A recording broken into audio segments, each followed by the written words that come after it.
L'opinion nationale et internationale est en émoi après le drame survenu à Kumba, une ville située dans la région nord-ouest du Cameroun. 8 enfants ont été tués et une douzaine d'autres blessés samedi 24 octobre dans l'attaque de leur salle de classe, conséquence du conflit sécessionniste qui dure depuis près de 3 ans.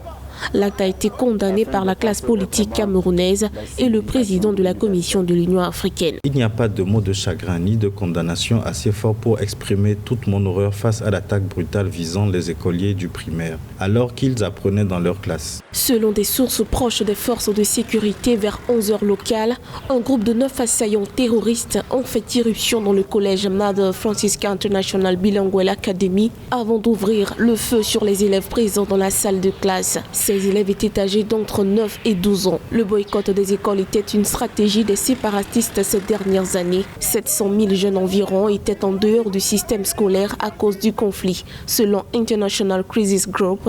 Bien que les soupçons pèsent sur les groupes armés séparatistes, aucune revendication n'a jusqu'ici été faite. Nous appelons la population à se lever contre ces actes de terrorisme. Nous devons mettre un terme à cette guerre horrible. Nos enfants doivent retourner à l'école.